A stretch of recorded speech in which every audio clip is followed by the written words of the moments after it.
Good morning, everyone. So this warm-up is designed to kind of give you guys a little bit of a review of the current unit that we're in. And it isn't a great overall review, but it reviews a couple specific things. Name a solid, find surface area, find volume. And that's really the gist of what we've done. The only difference is we've learned surface area for pyramids, prisms, cones, and cylinders, volume for the same shapes. So let's start with number one. Name the solid. Well, when we name the solid, you always want to name it based off of the base first. So,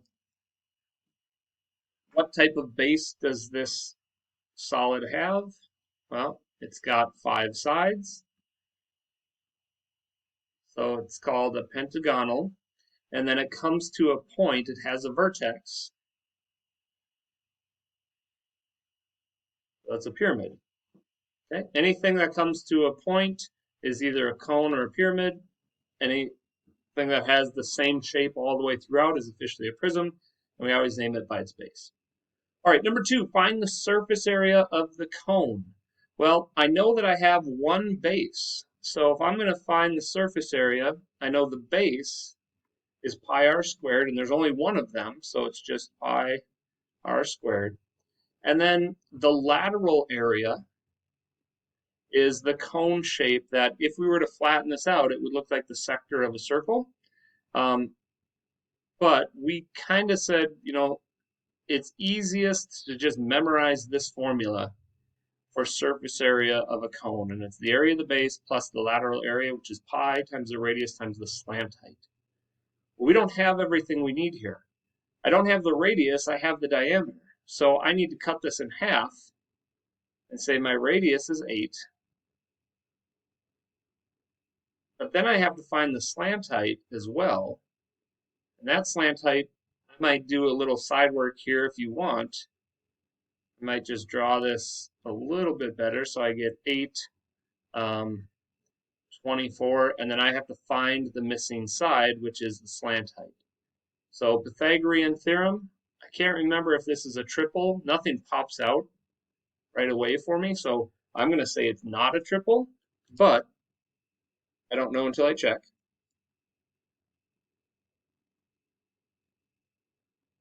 So when I add these two together, I get 640. And then when I take the square root of that, we don't get a friendly answer.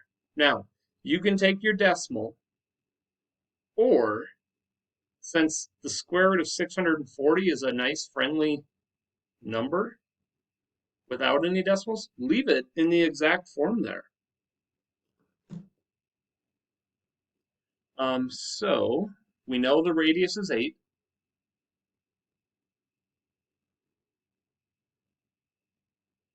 And then I know that I'm going to do the lateral area, which is pi times the radius times, and I would just leave this as the square root of 640. Okay? And then you should always use the pi button. Don't use 3.14, right? 3.14 rounds only to 2 decimals. We want it to be more accurate. And in this case, I don't really care. It's not going to be super friendly. Maybe I'll show you what it would look like, and you'll just see how friendly it isn't. If I wanted the exact answer, I would do 8 squared is 64 pi plus the lateral area is 8 square roots, and actually they would write it this way. They would do 8 pi, the square roots of 640, and that would be inches squared. That is not very friendly, but that's the exact answer. Again, I don't really care about that. So I'm going to do 64 times the pi button in my calculator. And then I'm going to round that to 3 decimals. And then I'm going to do, and maybe I should do that in red, just so we can see the difference.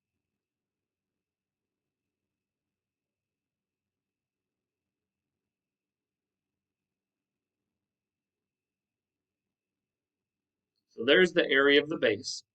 And then the lateral area is the other part of the cone, except for the base. 8 times pi times the square root of 640 is 635.813. Actually, that would round up to a 4.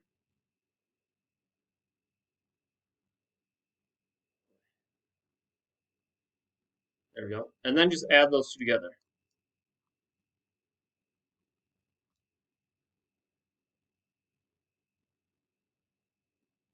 My total surface area, 836.876 inches squared.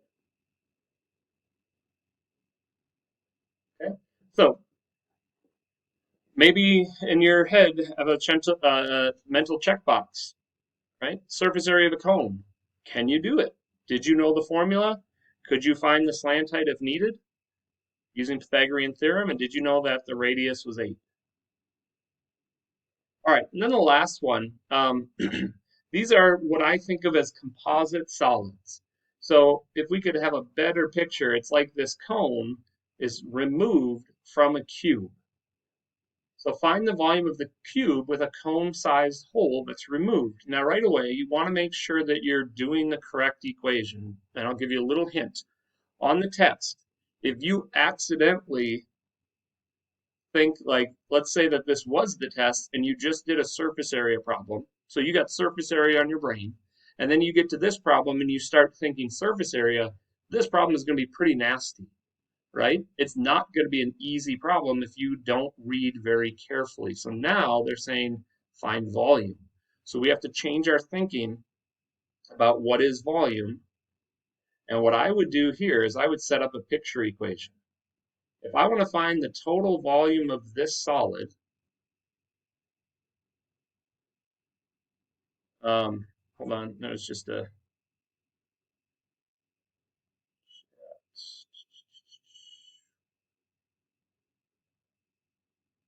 okay, sorry. So what do? We have the volume of the entire shape. So we want to find the volume of the cube. And then what are we doing to it? We're taking away, we're subtracting the volume of the cone, right? So those are the two things that we need. Now the nice thing is the volume of a cube is just whatever the side length is, and since it's a cube, all the side lengths are 6.8 millimeters. So then we would do 6.8 times itself 3 times, or just it's faster to do 6.8 cubed. Well, let's see what that is.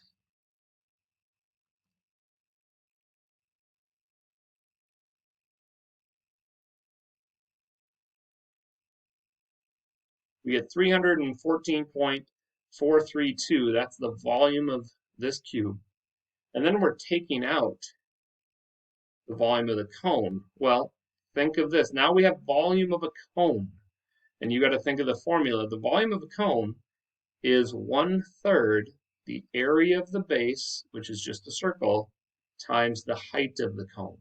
So you would have to know that formula. And you would also have to identify, well, what's the radius? Well, the radius goes from the center to the rim, which is halfway across one side length. So I know the radius then is half of 6.8. So the radius is 3.4.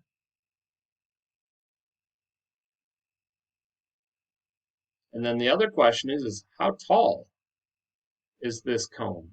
Well, this cone goes from the bottom of the cube to the top of the cube. So this height is the same length as any of the side.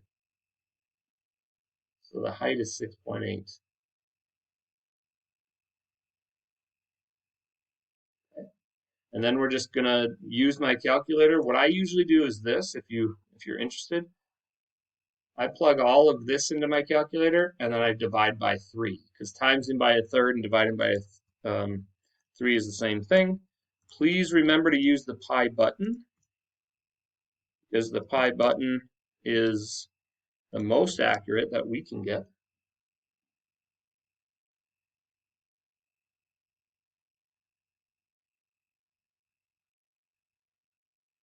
And the volume of the cone is 82.318, rounded accurately to 3 decimals.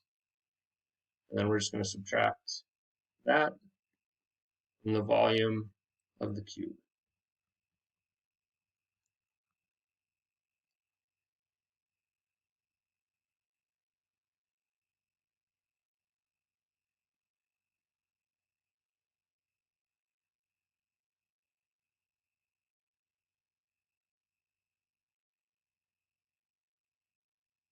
And that would be millimeters cubed, and that's the total volume of this solid with the cone removed.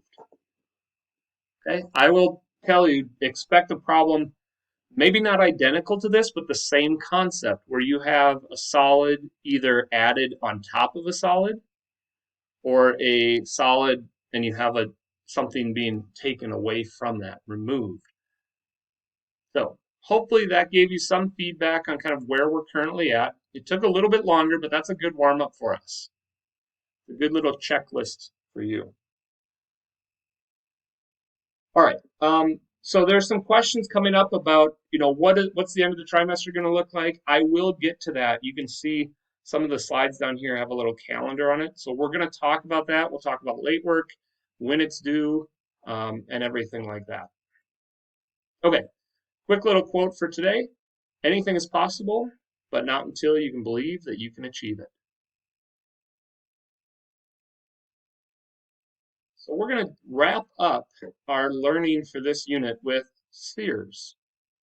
The surface area and volume of a sphere. And it's really quick. You're going to actually probably think, as long as you know the formulas for these, this might be the easiest thing that we've done all trimester even.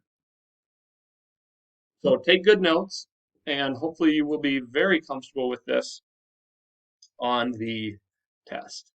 So my first question is, what is a sphere? Right? You won't need to know the official definition, but a sphere is the set of all points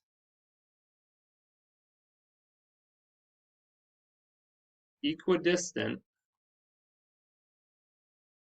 from the center.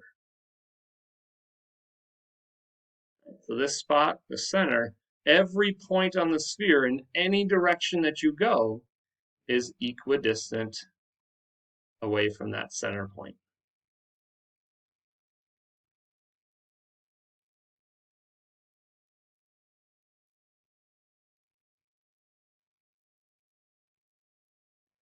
I'm not going to officially define the word center.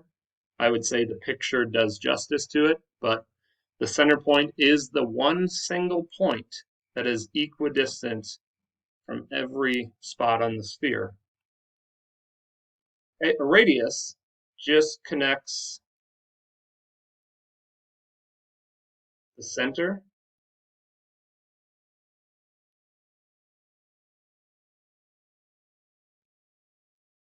to the sphere itself. So here's an example of a radius. I don't think you need to even write that down. We know what a radius is, but the thing I want you to know is how many radii are there? Right? In this sphere, how many possible radii could there be? And hopefully you're thinking there's an infinite amount.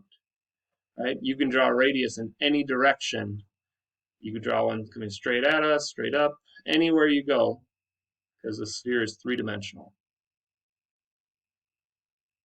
A diameter, well, the diameter is just 2 times the radius, okay? Or it connects opposite sides of a sphere going through the center. So hopefully all of those you're comfortable with. You might want to write down the last two. A hemisphere. Well, hopefully you're thinking of the word northern hemisphere or southern hemisphere, right? And that is just how we've talked about, where we live. We live in the northern hemisphere of Earth. And all it is 1/2 of a sphere. And we most commonly think of it as northern and southern, but you could split it up into an east-west and however you think of it. But let's think about that in terms of Earth. If we live in the northern hemisphere and Australia is down in the southern hemisphere, what's the line that divides us? Right? What's that line that's right in between both hemispheres? Well, on the sphere, we call that the Great Circle. Okay? In real life, we call that the equator. Right? Yeah, perfect. Camille got it. The equator is the spot that is the largest circumference of the Earth if it was a perfect sphere. Okay? So a great circle could be anywhere, right? I could draw it going around here, but the great circle is just the largest circumference. And remember, circumference is the distance around a circle, so it's the largest circumference of a sphere.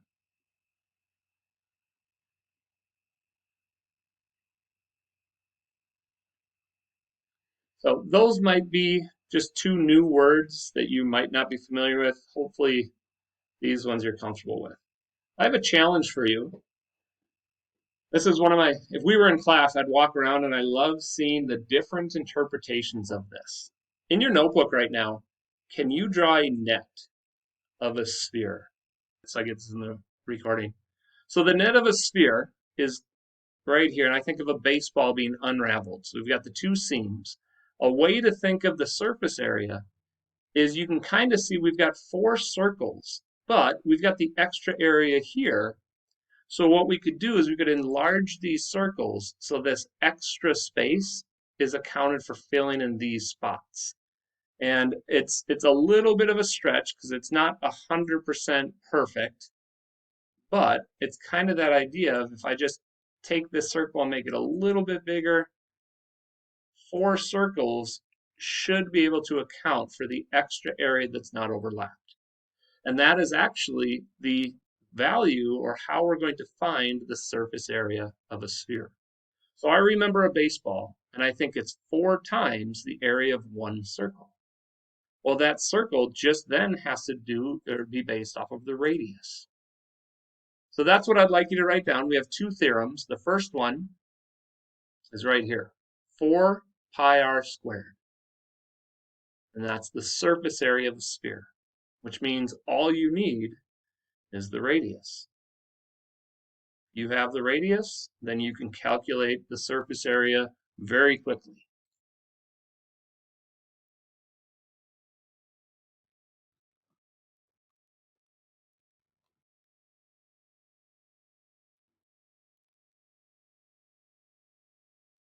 Now, the volume of a sphere isn't as visually pleasing, at least without technology. And that's what we're going to show you in a second, how this comes about. But I'm going to just give you the volume formula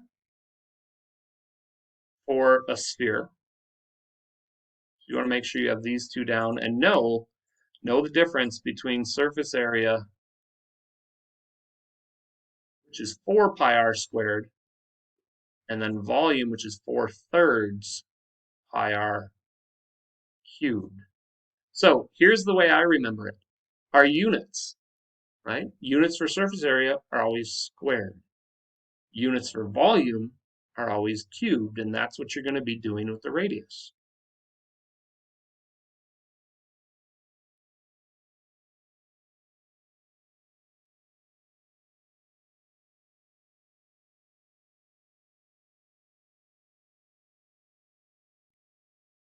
Okay, you don't technically need to draw the sphere again because it's nothing special. It's already what we had on the other page.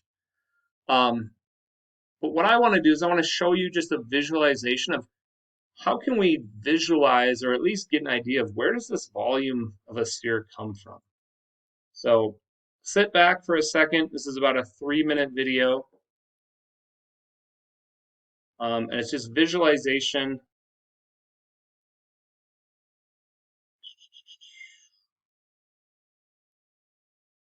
Don't think there's any volume. In this video, we're going to discover where the formula... Can you guys hear the volume on that? I don't think you can if I play it through my computer. Okay, so I'm going to just talk through it then on what they're doing, and we will, fortunately, you have to listen to me instead of the person talking.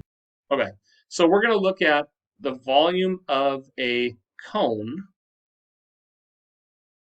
Now notice we have one volume of a cone going into the cylinder. So here's just a visualization of what they're doing. So recall the volume of the cylinder, which is the area of the base times the height. The area of the base is pi r squared. So that we know, right? Now what happens if I take this volume of a cylinder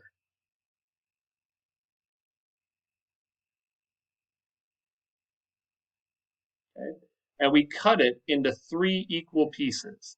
Well, that becomes a cone, right? So we know that if we have a cone, and we saw in that video 2 cones filled up the sphere. So the key part here is the height of the cone is the same as the diameter of the sphere.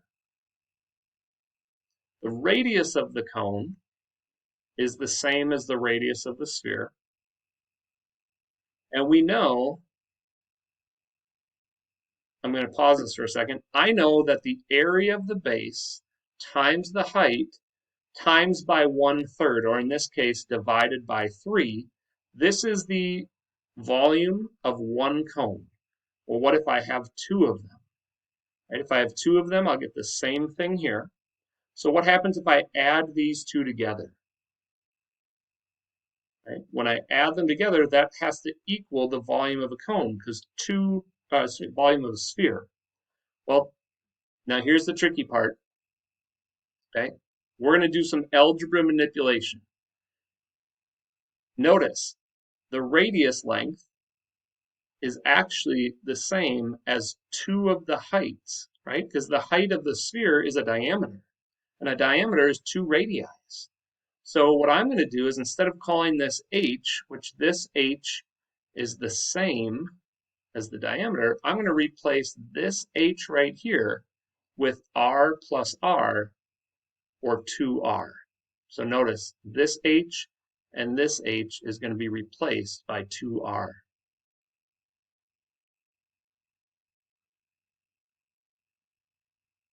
So notice r plus r, which is 2r. And then I've got 2 of the same thing being added together. Well, they just push this r out in front, the 2 out in front, and then r times r becomes r to the third. So 2 pi r to the third over 3 is the same as one cone, but what if I add these together? They've got the same denominators.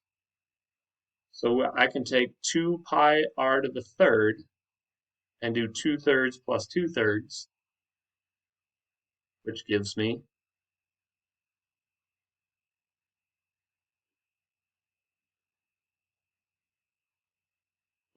there we go. For some reason the add pops up, but they're still going. So 2 plus 2 is 4. 4/3 pi r cubed. And that is how they get the volume of a sphere. Okay, all the adds kind of jumped in there at the end, but there's reasons where this comes from. Now here's the nice thing. You don't need to technically know where this specifically comes from. You just have to know how to use it. And sometimes, the more you get familiar with it, you can then go later on, come back and see how it was derived and where it came from. But I did want to show you that these formulas don't just come out of thin air, right? They're developed from different processes that we've learned. So, all right, I would like you guys to take this sphere and find the surface area and the volume using only exact answers. I'll give you about 3 minutes to find the surface area and volume and write this down. All right, let's go over this quick. Here's the way I recommend doing problems like this, and hopefully you've taken this approach with all the problems. I'm a fan of, if they tell me to find the surface area of a sphere, first thing I'm going to do is just write the formula down. And I do that without plugging in the variables. The only reason why I do that is because it helps me memorize. I'm a visual learner, and the more I write things, the better. But they give me a radius of 7. So if I plug 7 in, well, 7 squared is 49. 49 times 4 is 169. And then we're just going to leave pi as is. And then this is 7 inches, the 2 tick marks. Now we do have to be careful. If this was a problem and I stopped right here, I made a mistake, right? I wrote surface area 196 pi inches, but surface area is always inches squared. So make sure your units are accurate and correct. All right, and the next one, volume. So volume is 4/3 pi r cubed. So then our radius is 7. Now I'm going to just do one extra step here. I know that 7 to the 3rd power, I know that because my calculator told me, is 343. Some students sometimes ask the question of where is the cubed, right? So let me show you quick, just in case you're not super familiar. I want to do 7 to the 3rd power. I have 2 options. I can go 7 caret 3. That's probably the fastest way to do it. Or I could do 7 and then I hit the math button. And under the math button, the 3rd option is cubed. Now notice, just for future reference, we also have the cube root and we have the x root. Those we're going to be using later on in algebra next trimester. So the math button is where you can find values like this as well. Either way, you get the same thing. Well, then I have to take that and I have to multiply 343 by 4/3. So you have 2 options. I could take 343 and I could times it by 4, hit enter, and then divide by 3. And notice that gives me a decimal. So I'm going to go to math, fraction, and turn it back into, because we don't want decimals, we want an exact answer. So I want it to be back into a fraction. All right. Or if you don't like that, if that's too clunky, here's what I would do. I would take 343 and times it by the fraction 4/3. So notice I put 4/3 in parentheses and then hit enter. You get that same answer, but then we want to turn that back into a fraction. So go to math and your first option is fraction. So hit enter and it'll automatically turn that back. Now do keep in mind that we did not, there we go. We did not include pi in this answer, right? Because pi is still part of the answer. So I just got to come down here and say volume is going to be 1,372 over 3. And you can put the pi at the end like this, or if you want, you can put pi up top. It doesn't matter, it means the same thing. And then you do have to provide the correct units. Since it's volume, it's inches cubed. All right, now that's technically it for today's notes. It's just, do you know your surface area and volume formulas? And there you go. One quick little side note, what if I told you to find the volume of half of a sphere? Right? All you would do is take this answer and divide it by 2. And that will give you a hemisphere. Okay, so a couple of end of the trimester pieces. I want to make sure everybody knows what is expected of you for the rest of the trimester. So we're here. Monday's already done. This is where we're at. Tonight's homework is going to be 12-6 and a review. We're combining the two because 12-6 is really quick, and this will be in the textbook. The Chapter 12 test will be available to take, and I want you to understand this. You could take the Chapter 12 test tomorrow. If you're ready for it, you can take it. However, it's not officially due until Sunday at 3 p.m. So if you want to get some studying in, you don't have school on Friday, I will not see you guys on Thursday. So I'm not going to see you until after you take the test. But the test is due at 3 o'clock on Sunday. Now, all late work is due by the end of the day tomorrow. Okay, if that's 11:59 p.m., cool. But you have to get all your late work in for any of this trimester. It's due tomorrow, and that includes remediations, quiz correction, or your multiple options to do quizzes, and any late homework. We do not have school on Friday, and then I will not see you on. I'll see you on Monday, and we don't have fourth hour on Tuesday. So I really will only see you on the last day of the trimester for us, and that's next Monday. And what we're going to do in class that day is we have a survey to fill out. We have a couple of things to talk about for next trimester. And then we have, if you didn't do well on this Chapter 12 test, in class, you would do some form of remediation if needed. Right? So if you scored below a 70%, you could get an option of making that, getting that back.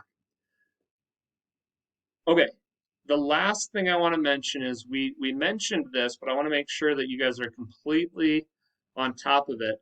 Last week we mentioned about going to the library at some point. Well, next week, March 1st through the 5th, so that's 1, 2, 3, 4, 5. You got Monday through Friday.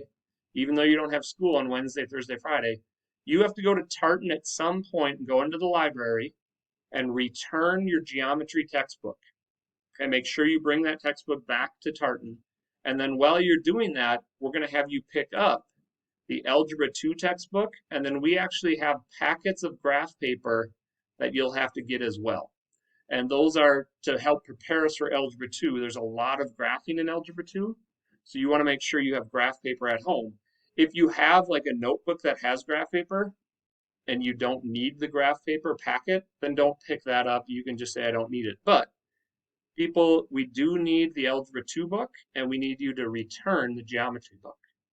So my advice is Tartan is going to be open during regular school hours. So go in from either 8 a.m. to 3 p.m. if you can find a way to get to Tartan. If you cannot find a way to get to Tartan during that week, then we'll have to have a little chat and figure out how and why, or how we can get the information to you. Okay? So the last part we're going to talk about here is, what about this test that's going to be due Sunday, February 28th? Okay? You are able to start taking it tomorrow. So you can do that as early as you want, or you can wait until Sunday. But you have, it's 11 questions. 5 of them are multiple choice. 5 of them are just type your answer in, and there's one short answer that you'll have to type a response into. This is a 50-point summative test. It's only on Chapter 12, and you will take it on Schoology as early as tomorrow. Topics: surface area of prisms and cylinders. That was section 12.1 and 12.2. Surface area of pyramids and cones. A lot of these, we said, just make the net, right? Unfold the 3-dimensional solid into a 2-dimensional solid, and then just find the area of all the pieces. The cone is a little bit harder, and that was the warm-up we did today. And then we switched to volume, right? Volume of pyramids and cylinders, volumes of pyramids and cones, and today we did volume of surface area and spheres. All right, so all late work is due tomorrow at the end of the day. If you turn it in at 11:59, perfect. I hope you aren't staying up that late, though. So these notes, good question. Is the test timed? Yes. We put 90 minutes, I believe. I got to double check, but it's like 90 minutes. I'll tell you this. Now, granted, I made the test and I have been teaching this for years, but when I went through it, it took me 11 minutes to do. And I showed all my work and I wrote down all the answers and did everything as if I was a student. So it took me 11 minutes. And I believe I'm going to double check because I want to make sure I give you the correct time limit. I thought I wrote that on here, but that's a good question. It is timed because we also understand this isn't something I want you to open up on Wednesday and start and then get stuck on a problem and think, oh, I'm going to go do some research or talk to friends. Um, let me, sorry, that's an excellent question. 90 minutes, plenty of time. You should be done with this in 30 to 45 minutes, no problem. But we're giving you a little extra time in case there is something you had to figure out. So 90 minutes.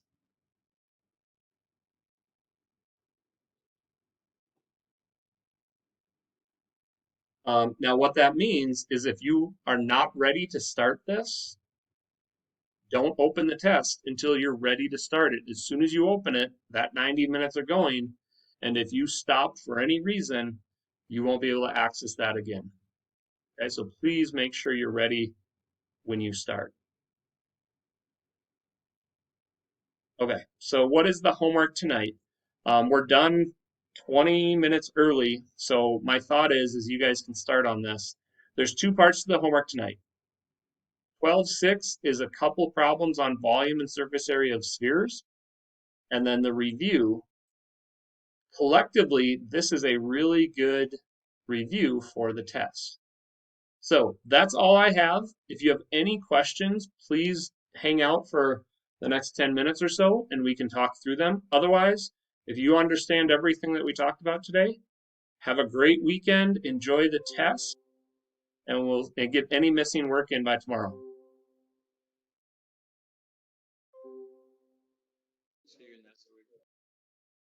Yes, so this is the homework tonight, but it's also the review.